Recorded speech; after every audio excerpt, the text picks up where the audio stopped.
ხუთი რამ, რაც დაგეხმარებათ, რომ შეიყვაროთ საკუთარი თავი.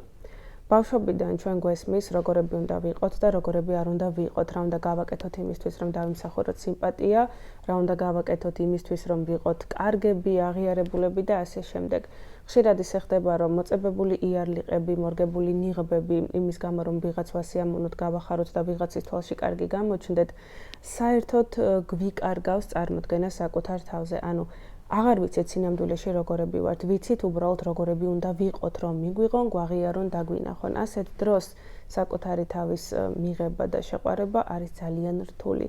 ჩვენ უბრალოდ მოგწონს აი ეს როლი, რასაც ვასრულებთ საზოგადოებაში. ზოგჯერ კი ამ როლის შესრულება არის ძალიან დამღლელი და მივყავართ დეპრესიამდე და ემოციურ გადაწვამდე. პირველი რაც უნდა გააკეთო, არის ის, რომ უბრალოდ გაიცნო საკუთარი თავი. მოიშორე ყველა ნიღაბი და დაუთმე დღეში თუნდაც 1 საათი შენ თავს. არავით არ ინტერნეტი, არავით არ ტელეფონი, უბრალოდ დარჩი შენ თავთან. დაუსვი შენ თავს შეკითხვები და გაიცი ამ შეკითხვებს გულახდილი პასუხები. როგორც გვინდა რომ გავიცნოთ სხვა ადამიანი, ზუსტად იგივე ინტერესი უნდა გამოვავლინოთ ჩვენი პიროვნების მიმართ. დამიჯერეთ, შედეგი გაგაოცებთ, რადგან იმაზე საინტერესო აღმოჩნდებით თქვენი თავისთვის, ვიდრე წარმოგიდგენიათ. დაიწყეთ ზრუნვა თქვენს ჯანმრთელობაზე და გარეგნობაზე. აკეთე ყოველდღე რაღაც ისეთი, რაც სიხარულს მოგანიჭებს. ეს შეიძლება იყოს ფინჯანი ყავა, სადმე ლამაზ კაფეში დაპატიჟე შენი თავი, ფეხით გაისეირნე, ვიღაცას გამოელაპარაკე, ყვავილები უყიდე შენ თავს, საინტერესო წიგნი იყიდე, მოკლედ პატარა საჩუქრებით გამოხატე სიყვარული და კეთილგანწყობა შენი თავის მიმართ. არ მოატყუო საკუთარი თავი.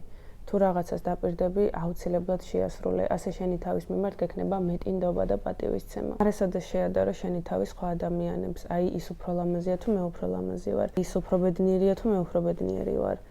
ასეთი რაღაცები არ გინდა. შენ ხარ შენებური და დედამიწაზე ერთი ადამიანიც კი არ არის ისეთი, ზუსტად როგორიც ხარ შენ. შენ ხარ უნიკალური და ეს ყოველდღე შეახსენე საკუთარ თავს. სამოსცილდი ენერგოვამპირებს და ტოქსიკურ ადამიანებს, რომლებიც შენს სულიერ სიმშვიდეს ანგრევენ და გულს გიწამლავენ თავიანთი ნეგატივით.